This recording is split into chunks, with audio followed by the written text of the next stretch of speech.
Taigi vėlgi sveiki visiems ir šiandien tema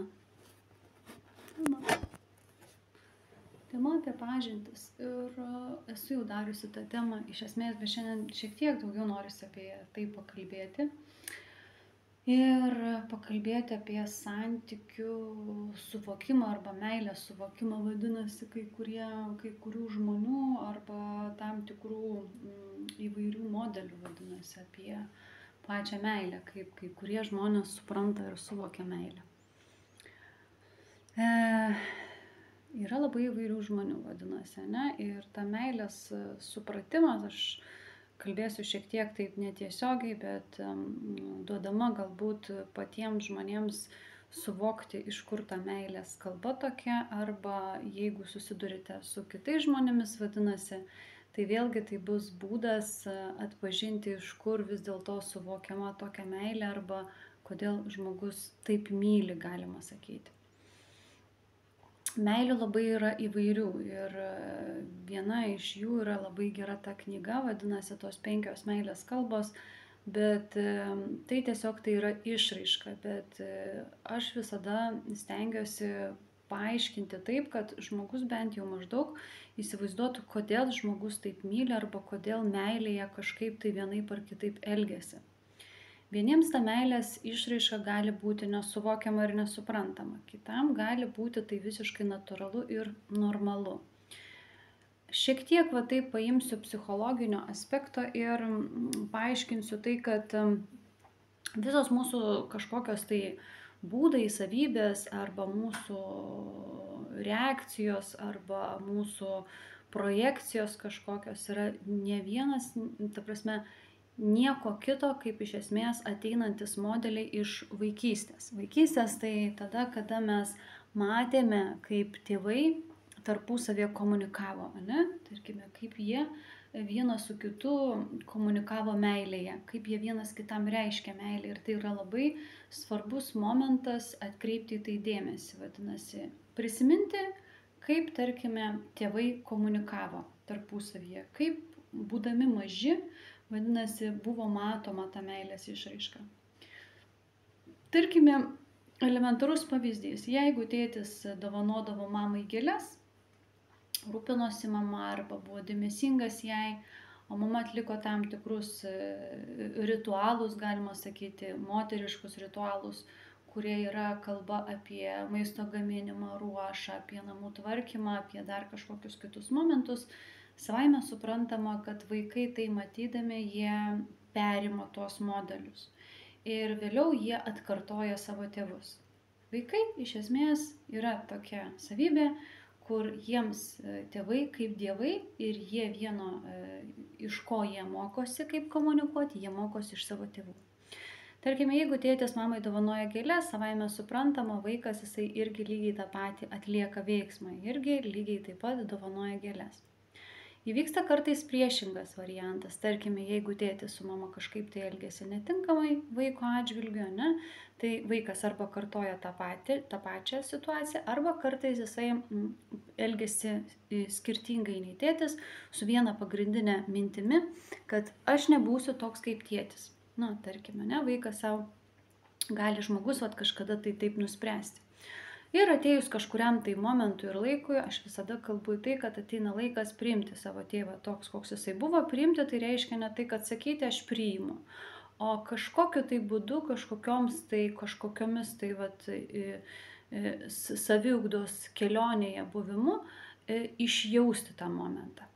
Išjautimas dažnu atveju ateina su suvokimu arba su suvokimu tai kokią pamoką ir kokią iš esmės duotybę davė ši situacija, ko jį išmokė.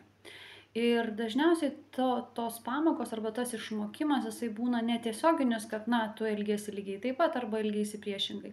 Bet išmokimas yra to, kur tu tą įrankį galbūt panaudoti galėtum kitur, o tarkime tėvas neturėdamas įrankio, aš čia kaip pavyzdį pateikiu, tėvas neturėdamas įrankio, jisai naudoja tą įrankį būtent toje vietoje arba toje situacijoje.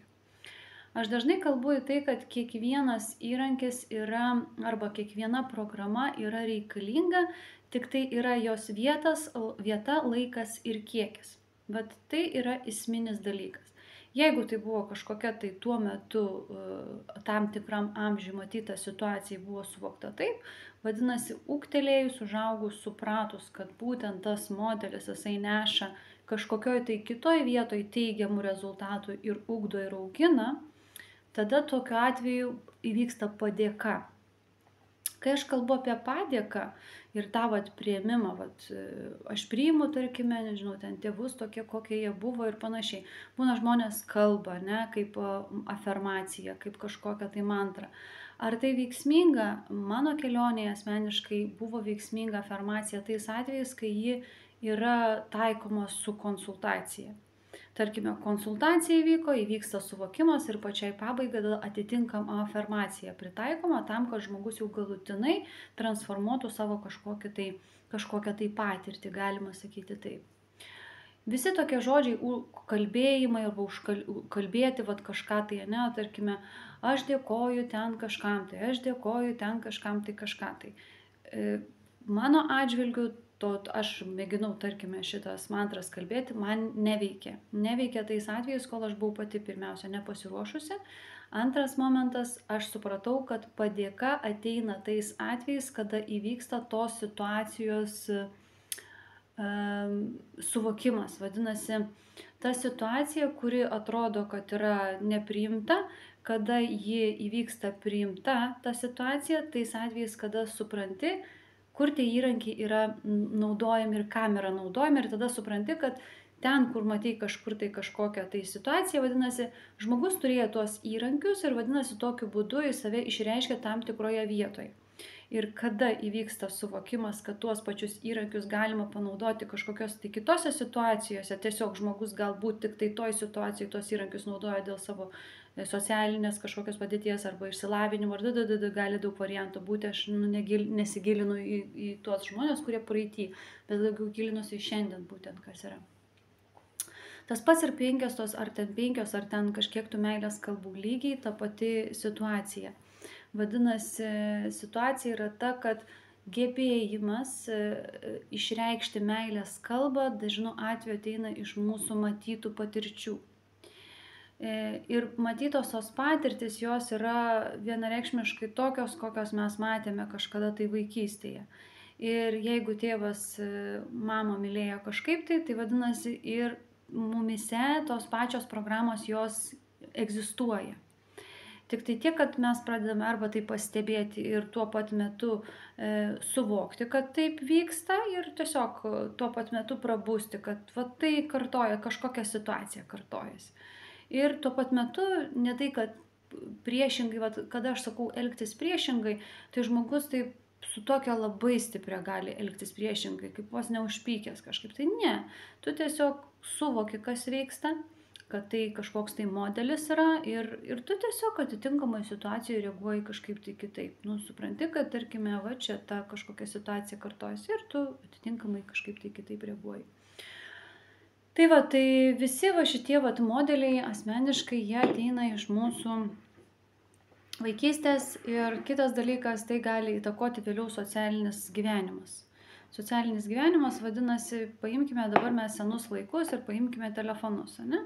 Senais laikais telefonai buvo namų telefonai ir mes ten skambindavomės, kas mano amžiaus ypatingai ir vyresni, ir kas turėjo tos naminius telefonus, kai dar nebuvo mobiliųjų telefonų. Ir puikiai mes atsimename tą laiką, kad mes gebėjom susikomunikuoti, mes galėjom pasiskambinti, mes galėjom susitikti ir tas telefonas nebuvo skirtas multitaskinimui arba kažkokių tai reikalų tvarkymui. Socialinis gyvenimas, jisai prisitaikome žmonės prie socialinio gyvenimo ir, šiandien dienai mes greičiausiai sunkiai įsivaizduojam, kaip galėtų būti, kaip mes ten galėjome gyventi ir susitikdavom, ir komunikuodavom, ir be telefonų gyvenom ir viskas buvo gerai. Tai aš ką noriu pasakyti, kad socialinis gyvenimas jis įtakoja mūsų funkcionavimą, mūsų kažkokią tai gali būti tą pačią meilės kalbą, tarkime, jis gali keisti.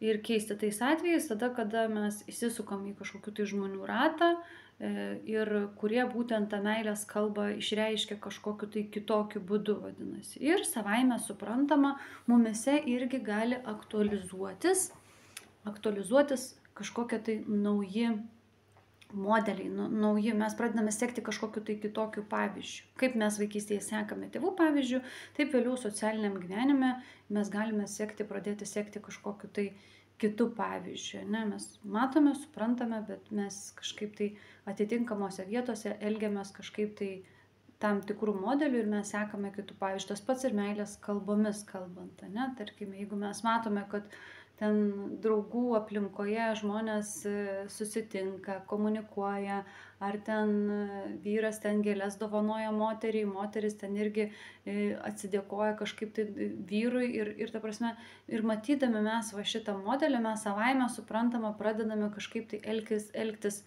panašiai, galima sakyti, atkartoti tam tikrus modelius. Ir tokiu irgi būdu, tokiu ėjimu yra įmanoma savyje keisti tą, vadinkime, meilės suvoktą išraišką. Asmeniškai aš galiu pasakyti vieną tokį pagrindinį dalyką, kad meilę suprantu kaip švelnumą, kaip rūpinimąsi vienas kitu, ne? Dėmesio rodymą, kviesti į pasimatymus, į susitikimus, ar ten kompromiso ieškojimą, ne? Bet tai aš suprantu kaip meilę.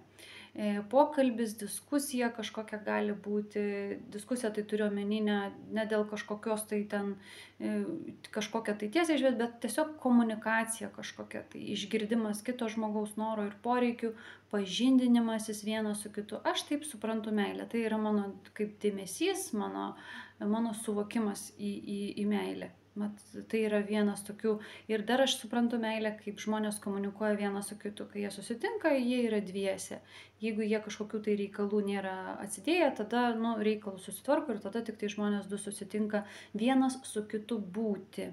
Vadinasi, aš taip suprantu meilę ir tame buvime vienas su kitu, tai įeina ten, tarkime, dėmesys, rūpinimasis, tam tikri momentai, kurie žmonės vienas su kitu komunikuodami išgyvena, vadinasi, ieško kažkokių gal interesų bendrų, kurie juos abudu apjungia, ne, ir panašiai. Taip aš suprantu meilę. Bet yra visokių meilės išraiškų ir kartais žmogus, kodėl aš šiandien taip šneku, dėl to, kad vienas klientas šnekėjo apie tai, kad jis nesupranta tokios meilės kalbos ir aš apie tą nesuprantu, dar irgi noriu šiandien šiek tiek pašnekėti, kodėl yra nesuprantama. Nesupranta žmogus, nes jame nėra suvokimo tokio. Ir kartais, kai žmogus sako, aš papuoliau į tokią meilės kalbą, kurioje yra daug kažkokios intrigos, daug manipulacijos, aš nežinau, ar tai galima, bet žmogus labai daug visur visko veikia, labai daug su visko bendrauja, labai daug kažko tai užsiema. Ir man kaip žmogui tai atrodo visko per daug, ta prasme. Ir tas žmogus nesupranta, jisai sako, aš nesuprantu, kodėl taip vyksta, aš nesuprantu, kodėl žmogus taip elgiasi prie manęs, ar jis tai specialiai daro, ar jisai čia taip. Ir tada kyla klausimas, ar tu kaip žmogus pasakei tam žmogui, kad tau būtent kažkokie tai dalykai nesupranta, ar jūs kalbėjote tą temą, kokia jūsų meilės kalba. Ir ką aš dar noriu taip iš karto pasakyti, kai jūs pasikalbate, nes labai gerai yra kalbėti, iš esmės pasakyti, susipažinimas, nes kada žmonės, aš visada kalbu susipažinti, kada žmonės vienas su kitu susipažįsta, tada, kada vienas tikrai yra vienas kitam įdomus, tada žmonės vienas kitą girdi. Bet kada yra žmogus neįdomus, tada žmogus negirdės jūsų. Ir ar verta eiti, kaip aš sakau, tokius kryžiaus kelius, dėl to, kad žmogui įdiegti kažkokį tai naują modelį, kai jūs jam nesate svarbus. Ir ta prasme, tai yra visiškai natūralu, kada žmogui esate visiškai ignoruojamas, nesvarbus ar dar kažkaip tai. Kiti net supranta taip meilės kalbą. Tai tokia yra meilės kalba, rodo, kad nesvarbu, bet iš tikrųjų svarbu. Ir irgi tai yra tam tikri momentai. Bet aš šiandien sakau taip giliai nesigilinu, bet tiesiog noriu pakalbėti apie atradimą savos meilės kalbos išraiškos ir apie tos meilės sutapimą. Jeigu ta meilės kalba nesutampa, žmonės vienas su kitu komunikuodami, jie ieško sutapimo. Ir kada įvyksta sutapimas, ateina laisvumas.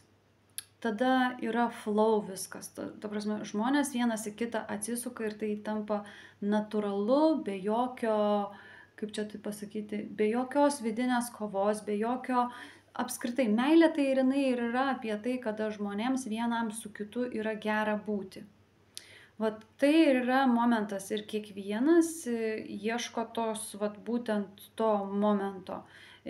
Kada susitinka, vat viskas vyksta labai labai lengvai ir labai labai paprastai, žodžiu. Vienas kitą girdi, išgirsta, vienas dėl kito, galima sakyti, kažkokiuose tai momentuose prisiderina vienas prie kito. Jeigu, tarkime, žmogus pasakė, kad, na, man vis dėlto patinka, kai aš susitinku su tim, kad tu būtum darbus visus jau pasidėjęs į šoną. Ir tik tada organizuojame susitikimus. Lygiai taip ir pat ir antra pusė. Kitas žmogus, pavyzdžiui, paimkime, aš ten pirmiausia atsidedu daiktus, kažkokius visus ten darbus pasidedu į šoną ir, žodžiu, aš jau žinau, kad šitą laiką skiriu savo antrajai pusėje, ne? Ir tada mes jau susitinkam ir lygiai taip pat iš antrosios pusės lygiai tokie patys momentai. Padėti darbai į šoną, vadinasi, tada du žmonės susitinka komunikacijų buvime vienas su kitu. Nebijo artumo, nebijo, tiesiog ne tai, kad tiesiog nori susitikti ir pabūti vienas su kitu. Vat tai ir yra svarbiausias momentas suprasti. Jeigu, tarkime, yra skirtingos meilės kalbos ir jos tarpusavyje, vat kaip būtent vienas žmogus, va šiandien kalbėjome ir apie tai, kad na, vis dėlto yra ir kitokių momentų ir tai yra visiškai normalu ir tada du žmonės susitinka tokie energizingai, vadinasi, kurie veikia labai daug, vienas su kitu ten sprendžia kažkokius ten žodžiu, visada. Ir tai yra jų santykis, jų meilės kalba. Jeigu paimti žmogų tas, kuris yra ramesnis, kuris yra švelnus, kaip meškinas, meškiukas, toks santykis jį išvargins. Vat tai ir yra esminis momentas. Tas pats, kas yra žmonių, kaip čia pasakyti, tipažas, vieni yra komandos tipo, ne, vat, komandiški, jiems reikia veikti, susitikti komandoje, o kiti daugiau mėgsta komunikaciją vienas su vienu, galbūt mažesnės grupės yra mėgėjai tokie, kur nemėgsta didelių susibūrimų ir panašiai. Tai tiesiog žmonių tipažas ir žmonių pasirinkimas kažkoks. Galbūt žmogus labai jautrus, empatiškas ir panašiai. Ir jam jisai pavargsta nuo didelių masinių žmonių, nuo didelio brūzgesio, nuo didelio kažkokio tai daug visokio veikimo ir panašiai. Ir tai yra gebėjimas suprasti vienas kitų skirtumus, vadinasi. Tai nereiškia, kad kažkoks tai ten yra tikęs arba net tas pats apie tempą netgi, ne? Vienas žmogus lėtai eina kažkokius tai dalykus atlikti, po lėto mokosi, po mažai žingsneliais, jis niekur neskuba, nes jam yra, tarkime, svarbu patirti malonumą iš to, ką jis veikia. Ir va taip žmogus, jisai turi tokį funkcionavimą. Yra žmonės, kurie daro greitai labai ir jų tempas yra greitas. Jiem labai greitai viskas išmoksta, jie sužino, jie, žodžiu, va tai yra mūsų skirtumai, kada tie ir tempai yra panašus, ir pojūčiai panašus, galima sakyti, arba požiūriai panašus, nu, tarkime, suvokimai tą patys tie. Ir šiandien norėjusi kalbėti apie tas kalbas ir tos kalbos, jos ateina iš mūsų modelių matytų vaikystėje ir tada žmogus, aišku, savame suprantama pradeda kurti, ar tai yra priimtina jo meilės kalba, jis pradeda mokytis kažkokių naujų meilės kalbų, susitinka su žmonėmis, kurie parodo kažkokią kitokią meilės kalbą ir, na, jeigu žmogui nepriimtina ta meilės kalba, vadinasi, na, jam daugiau patinka kitokia meilės kalba. Ir kiekvienam iš esmės labai svarbu nepaminti savo norų, vadinasi.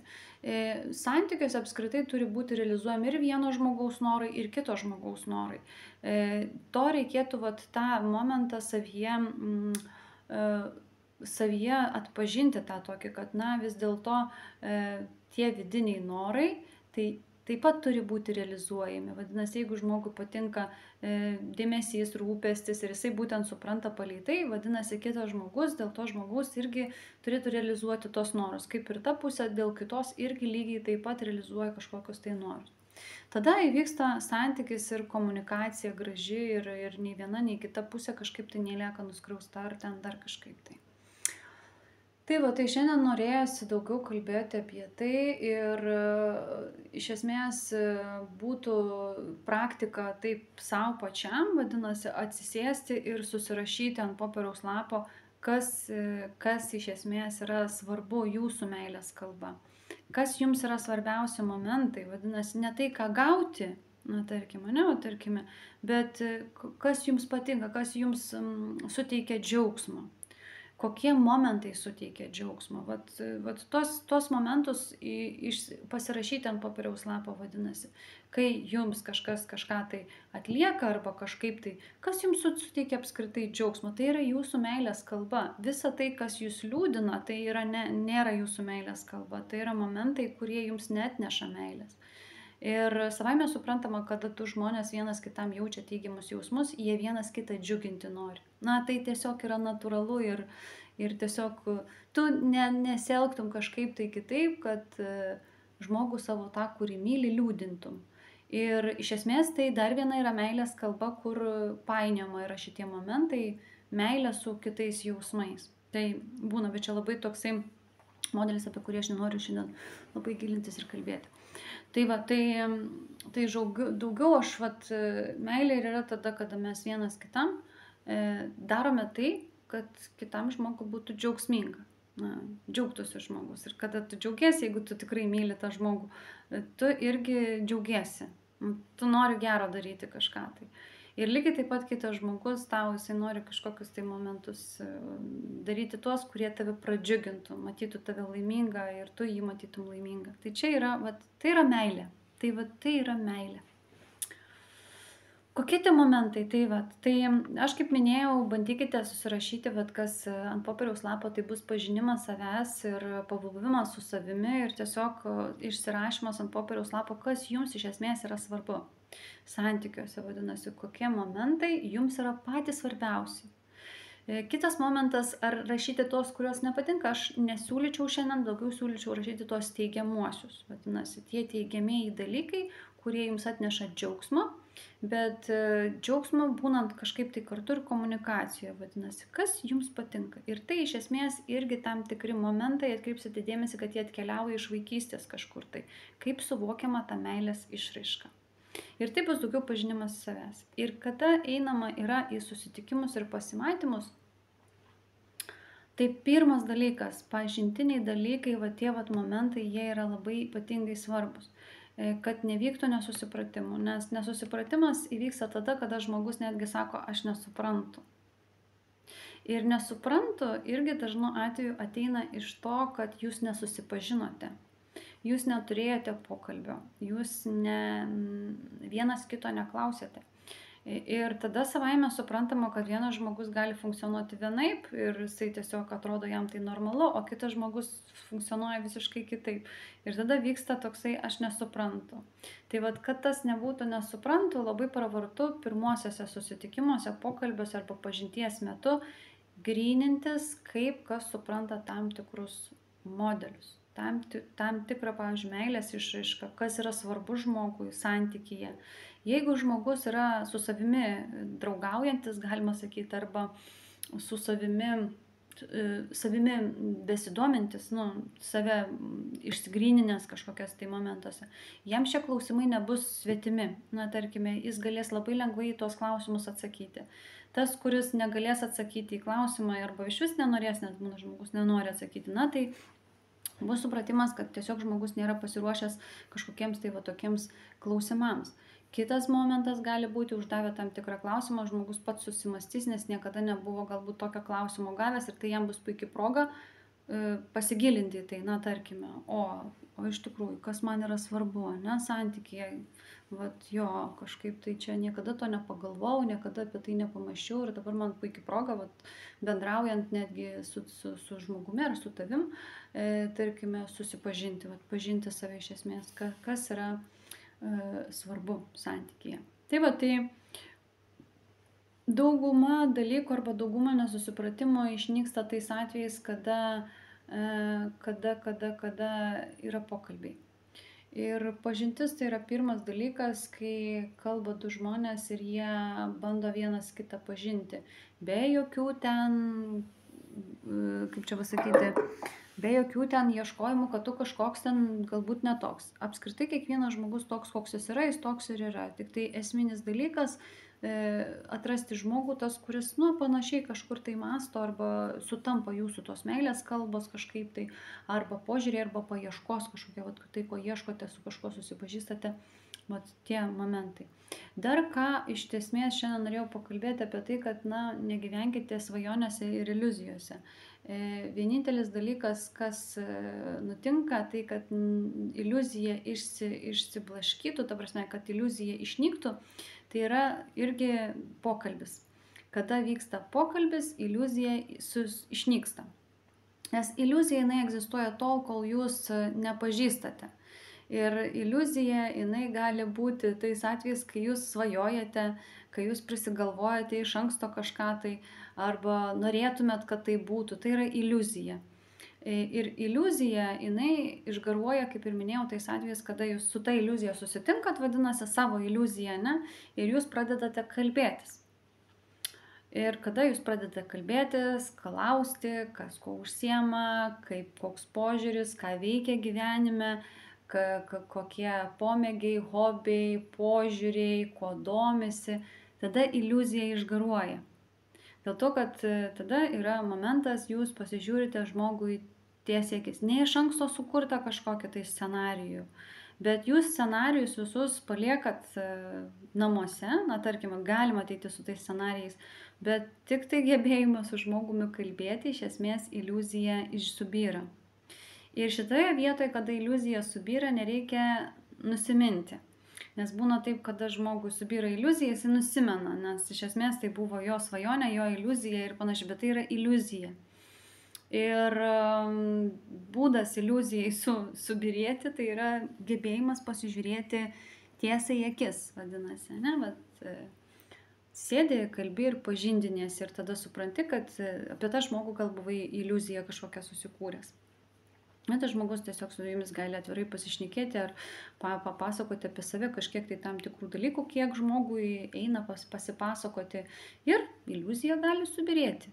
Tai čia šitie momentai yra labai svarbus. Kalbėjimasis, ne iš anksto prisigalvojimas kažkoks. Iš anksto prisigalvojimas, kaip vėlgi minėjau, tai yra iliuzija.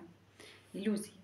Tarkime, nežinau, galima į mane dabar žiūrėti, tarkime, ne, ir prisikurti kažkokio tai, kad ten, nežinau, aš kažkada buvau prisigalvojus, kad ten ėjau pas mokytojais nušvytęs, ten būdą ir taip toliau. Ir paskui atėjo tam tikras laikas, kad jis man pats sako, tai tavo iliuzija čia yra. Ašgi nesu būda. Sako, tu mane laikai būdą, čia yra tavo iliuzija, kuri tau tą iliuziją galbūt ir gelbėja eiti pas mane, manim ten konsultuotis ir panašiai taip toliau. Bet tai yra iliuzija, tu, sako, apie mane taip galvoju, aš tave tik konsultuoju, sako. Tai tai ir yra tie momentai, kada ta iliuzija padeda augti netgi. Bet ateina tam tikras momentas, kaip jinai tą iliuziją subyra ir tada tu tiesiog žiūri, kad tai iš vis žmogus, kurio tu nepažįsti, tik tai tuo momentu, kada tu pradedi su juo pažindintis, tada tu iš esmės susipažįsti su pačiu žmogumi ir tavo iliuzija iš ankstinė kažkokia tai scenarija, jie išgaruoja. Kaip iliuzija, sako, tai yra netikrai ir tai išgaruoja. Tai yra momentai, kada, kaip ir minėjau, nesuprantama kažkas, to, ko žmogus nesupranta, yra irgi labai gerai dėl to, kad tai iškelia klausimą, kodėl nesupranta žmogus ir tada jis atranda atsakymus, kodėl nesupranta kažko tai ir tada, aišku, įvyksta suvokimas, o kai kuriais atvejais netgi nėra jokio suvokimo, tiesiog suvokimas, kad būna ir tokių meilės kalbų. Yra žmonės taip kalbantis meilės kalba ir labai gerai, kai du žmonės susitinka, dar giliau išsigryninti tikrąją savo meilės kalbą. Tai labai paprasta, elementaru. Tiesiog susitiko du žmonės, Vienas vienaip kažkaip myli, kitas kitaip kažkaip myli, tas nesupranta tokios meilės kalbos, tam iš viso atrodo, kad normalu taip yra ir panašiai. Tada žmogus tiesiog, sakai, išsigryninai savo dar kartą meilės kalbą, kad, na, būna žmonės, kuriems reikia draivo, džiaizo kažkokio tai, ne, o yra žmonėms, kuriems norisi ramiai būti, ramybės kažkokios, tai vienas su kitu buvimo, į žvaigždės žiūrėjimo kartu ir būti tyloje. Tai, na, įvairių yra. Ir tiesiog kartais mes susitinkam vieni su kitais, kad dar kartą išsigryninti tikrąją savo meilės kalbą. Todėl tas popieriaus susirašymas ant lapo, kokia yra jūsų meilės kalba, tai yra jūsų pažinimas savęs su savim. Kaip jūs jaučiatės jaukiai, kada jūs jaučiatės jaukiai, kada jūs jaučiatės geriausiai, kokie dalykai jūs džiugina, kas jums svarbu santykiai iš esmės. Gali būti, kokių dalykų netoleruojate santykyje, ne? Tarkime, kokie apskritai yra netoleruojami, nes yra tikrai turi kiekvienas ten žmogus ten savo tam tikras vertybės, kur, na, tiesiog, nusako, aš tiesiog lipčiau per save, kad, na, ir to daryti nereikia. Nereikia lipti per save, reikia tiesiog suprasti, kad tai yra jūsų riba kažkokia tai, kur jūs tiesiog, na, iš esmės negalite, nei norėtumėt, kad kitas tą ribą peržengtų, nei jūs pats norėtumėt kažkam tai kitam tą ribą peržengti. Ir tokius dalykus iš esmės, kaip čia pasakyti, iš esmės labai yra svarbus pažinti save ir tokiu atveju bus žymiai paprasčiau su kitu žmogumi greičiau išsikomunikuoti ir suprasti, ar tiesiog esate pakeliui, ar apskritai einate į skirtingas pusės ir tiesiog negaišti savo laiko. Nes laikas vienas yra brangiausių gyvenime ir kuo toliau, tu vis labiau savo laiką pradedi vertinti, nes vienintelio dalyko, ko už jokius pinigus nenusipirksi, tai savo gyvenimo laiko. Nuėjai valandą savo gyvenimo laiko, skiri kažkam tai, su kažkuo susitikdamas ir tai yra tavo gyvenimo laikas, kaip ir kito žmogaus yra gyvenimo laikas ir jūs, žodžiu, vertinate savo gyvenimo laiką. Gyvenimo laikas labai brangus dalykas. Tai va, tai meilės kalbos, kaip ir minėjau, pagrindinis dalykas vadinasi atsineštos iš vaikystės, supratimas, kad štai jūsų meilės kalba, arba kaip jūs norėtumėte kitaip kalbėti meilės kalbą, bandyti tai praktikuoti gyvenime ir išmokti naujos meilės kalbos kažkokios tai. Ir taip tiesiog eiti meilės kalbomis pažinimu ir atrasti žmogų, kuris irgi panašiai supranta meilės kalbą. Bet, ką noriu pabaigai paminėti, suvokimas į pačią meilės kaip modelį, vadinasi, ne pagal vieną arba ne pagal kitą turėtų būti, o turėtų būti kaip komunikacija, vadinasi. Vienas dėl kito galima sakyti, arba vienas kitą džiuginti, vienas su kitu dalintis. Tai tada yra ta meilės kalba, kurią žmonės tada ir netgi turėdami ganėtinai gal skirtingesnės meilės kalbas, jie gebės susišnekėti, nes jie turi požiūrį panašų. Kad taip, meilės kalboje mes dalinamės vienas su kitu. Yra dalykai, kuriuos aš galiu atlikti, yra gal dalykai, kurie yra man nesuvokiami ir aš tiesiog man eiti per save, aš negaliu, arba esu nepasiruošęs šiandien dienai, kita pusė lygiai taip pat.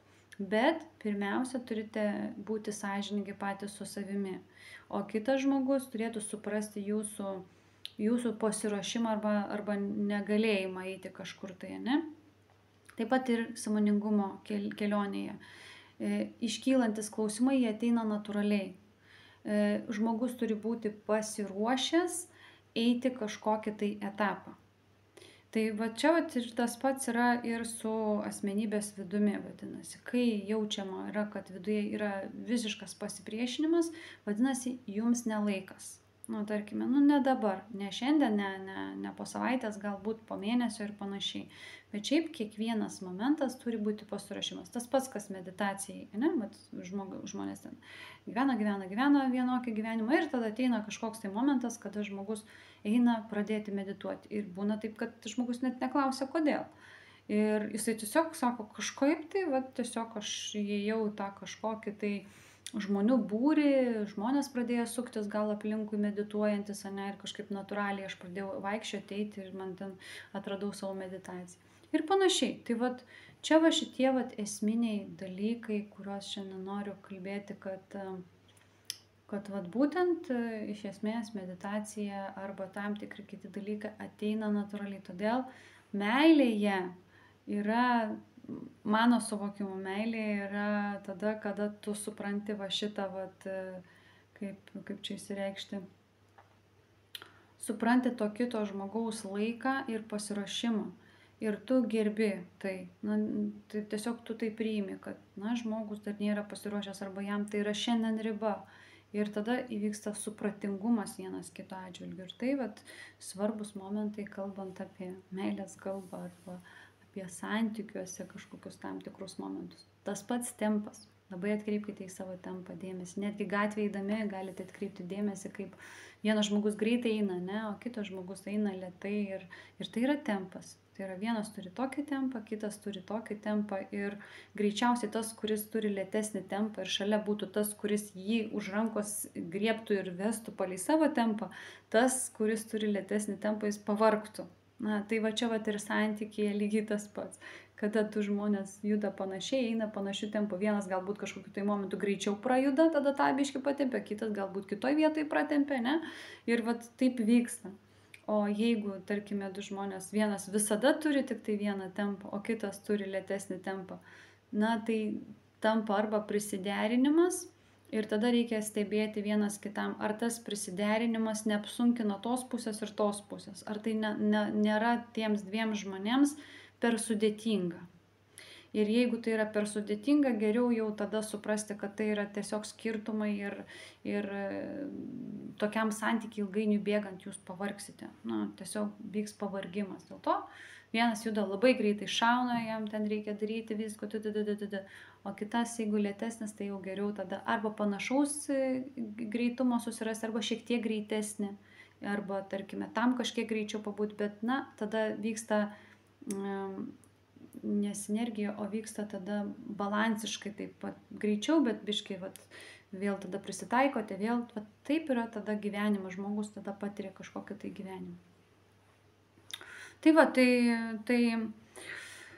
kai kuriems tai gali būti tiesa, kai kuriems netiesa, tiesos ir netiesos nėra, yra tik tai tam tikri, kaip čia pasakyti, tam tikros peripetijos, tarkime, tam tikri išraiškos, kurios mes tiesiog funkcionuojam atitinkamų momentų. Tai iš esmės santykiai arba meilėje tiesos ieškojimo nėra. Ir kada žmonės pradeda meilėje ieškoti kažkokios tai vienos tiesos, tai meilė tiesos jinai nepažįsta. Meilė yra jausmas. Ir tai yra tiesiog derinimas vienas prie kito, kažkokie tai momentai, bet tiesos nėra. Čia yra tiesa, jinai gali būti kitose kažkokios tai institucijose, kur, tarkime, mes įrodinėjame kažkokią savo tiesą ir panašiai, bet meilėje tiesos nėra. Yra tik tai kažkokie tai įvairūs judėjimai vadinasi, ne? Tarkime, vienaip juda žmonės, kitaip juda žmonės, tada žiūri, kaip derintis, komunikacija, vienas su kitu, suartėjimai kažkokie momentai atitolimai, vėl suartėjimai kažkokie. Tai yra meilės kalba, bet meilė iš esmės tiesos nepažįsta. Žmonės pažindinasi vienas su kitu, bet nesako, kad tiesa, netiesa. Jeigu sakoma tiesa arba netiesa, arba teisingai, neteisingai, tai čia yra ne meilė, čia yra taisyklės kažkokios tai.